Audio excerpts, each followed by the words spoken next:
আপনারা জানিয়ে রাখি যে এই মাছ বাজারটি শুধুমাত্র যে নারায়ণগঞ্জ তা নয়, নারায়ণগঞ্জ থেকে শুরু করে আশেপাশে যেসব বিভিন্ন জেলা রয়েছে, মুন্সিগঞ্জ থেকে শুরু করে নরসিংদী, ওইখানকার যারা ক্রেতা রয়েছেন তারাও এখানে মাছ ক্রয় করতে এখানে এসে থাকেন। আর এটার যদি আমি আপনাদের ইতিহাস যদি বলতে হয় তাহলে বলতে হবে যে এই মাছ বাজারটি শীতলক্ষ্যা নদীর তীর ঘেঁষা হওয়ার কারণে 200 বছর পূর্বে বিভিন্ন বাণিজ্যকে কেন্দ্র করে মূলত এই মাছ বাজারটি গড়ে ওঠে। এরই ধারাবাহিকতা এখনো এই মাছ বাজারটি টিকে রয়েছে। এদিকে এ বিষয়ে আমরা বিভিন্ন জেলা মৎস্য যে কার্যালয় রয়েছে আমরা এদের সঙ্গে কথা বলেছি। তারা আমাদের যেমনটা জানিয়েছেন যে মাছ বাজারটিতে প্রতিদিন 2 থেকে 2.5 কোটি টাকার মাছ বিক্রি হয়ে থাকে। আমরা দেখতে পাচ্ছি যে এখানে ছোট মাছ থেকে শুরু করে চিংড়ি মাছ, তারপর রুই, কাতলা, বিভিন্ন রকমের মাছ এখানে প্রদর্শনী আমরা লক্ষ্য করছি।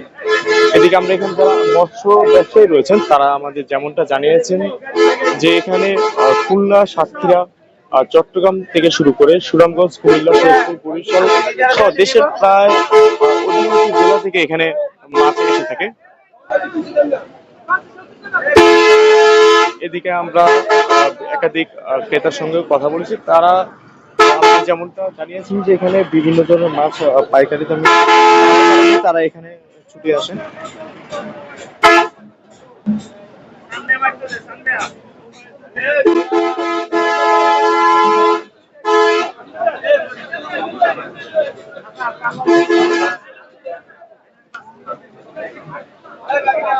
এখানে যারা বিক্রেতা রয়েছেন আমরা কয়েকজন বিক্রেতার সঙ্গে কথা বলার চেষ্টা করব। বর্তমানে আজকে যে মাছ বাজার রয়েছে, মাছ বাজারে বর্তমান কি অবস্থা রয়েছে এটি নিয়ে কথা। আপনার কি কি মাছ রয়েছে একটু যদি বলতেন। জি, কি কি মাছ বিক্রি করছেন আপনারা? তেলাপিয়া, রুই, মিরকা, কার্পু। কত করে যদি একটু বলতেন। কত করে বিক্রি হচ্ছে? রুইয়ের রেট চলুন, চলুন।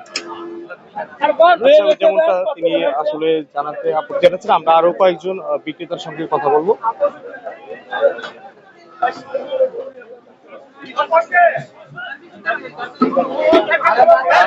কত করে একটু যদি বলতেন। এটা 250 টাকা কেজি, এটা 150 টাকা কেজি। কাসকি মাছ 250 আর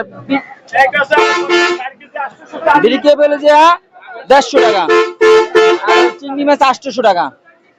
চিংড়ি মাছ 800। বেচা বিক্রি কেমন আর কি এখন? কম মোটামুটি বাজার খারাপ হওয়ার কারণ মাছ শেষ, কাস্টমার পাইকারে আসে না, এই জন্য। কোন মাছটা বেশি বিক্রি হয় আপনাদের এখানে? চিংড়ি মাছটা বেশি বিক্রি হয়, কাসকি মাছটা বেশি হয়। যেমনটা শুনছিলাম আর কি, যেমনটা শুনছিলাম যে এখানে চিংড়ি মাছ থেকে শুরু করে যেসব ইলিশ মাছ, এখানে সামুদ্রিক মাছও রয়েছে, এগুলো প্রচুর এখানে বিক্রি হয়ে থাকে। আর এখন সকালের নাগাদ হওয়ায় এখন ক্রেতাদের প্রচুর ভিড় আমরা এখানে লক্ষ্য করতে পারছি। আমি আপনাদের বাজারের যে আরো বাকি অংশ রয়েছে আমি একটু আপনাদের দেখানোর আপনাদের চেষ্টা করছি। আমরা দেখতে পাচ্ছি যে এখানে সামুদ্রিক মাছ ছাড়াও বিভিন্ন ধরনের ছোট মাছ থেকে শুরু করে রুই, পাঙ্গাস, বিভিন্ন বড় ধরনের মাছ এখানে রয়েছে। রুই মাছ 350, 360, 320 মাছের কোয়ালিটি বুঝছে। এই মাছটা হিসেবে আপনার কি রাজশাহীতে না, রাজশাহীর মাছের মান খুব ভালো। কিন্তু একটা সত্য কই, আগে শরীরপুরা মাছের মানটা ভালো আসলো, কিন্তু ঈদের অনেক শরীরপুরা মাছ গন্ধ হয়, কিন্তু ওই হিসাবে রাজশাহীর মাছ অনেক ভালো, কাস্টমার খায় ভালো। এই বিক্রি একটু খারাপ যেটা আছে, পোয়া মাছ, ইলিশ মাছের আমদানি বেশি, মানুষের হাতে টাকা পয়সা একটু কম। আর আমরা তো ব্যবসা করে আমরা জানি ওই হিসাবে বেশি সুবিধা না ব্যবসা। একদিন ব্যবসা করলে 4-5 দিন পয়সা থাকতে হয়, এই অবস্থা আমি যাচ্ছি সবারই। আবার কাস্টমারের জিগাই ভাই নেন, ভাই ব্যবসা বাণিজ্য ভালো না, ওই হিসাবে একটু বাজারটার নিয়ম।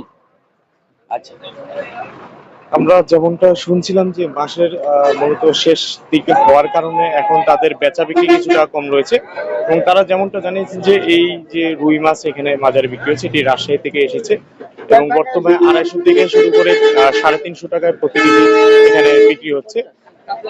এছাড়া আমরা দেখতে পাচ্ছি যে এখানে পাঙ্গাস মাছও বিক্রি হচ্ছে। যিনি বিক্রেতা রয়েছে আমরা তার সঙ্গে ভাইয়া যেহেতু এটা মাছ কিনতে এসেছি। জি জি জি জি কি মাছ কিনবো? দেখি রুই মাছ কিনবো, তারপরে চিংড়ি আছে। কোথা থেকে আসা আপনার? আমার পুতলা থেকে। এত কতটা দূর, অনেক তো দূর জায়গা, ওইখান থেকে কেন এখানে আসে? ওই জায়গা থেকে আসা, এই জায়গায় অনেক মাছ পাওয়া যায় এবং একটু দামে সাশ্রয়, তার জন্য। মাছ কেমন? না, ভালো আছে মাছ, সব ধরনের মাছ ভালো আছে। যেমনটা শুনছিলাম যে এখানকার যারা ক্রেতা রয়েছেন তাদের ভাষ্য হচ্ছে এখানে বিভিন্ন রকমের মাছ পাইকারি দামে পাওয়া যাবে, সব ধরনের মাছ এখানে সরবরাহ রয়েছে। সুপ্রিয় দর্শক মণ্ডলী, এই ছিল মূলত নারায়ণগঞ্জ শহরের 3 নং মাছঘাট এলাকার সবশেষ চিত্র।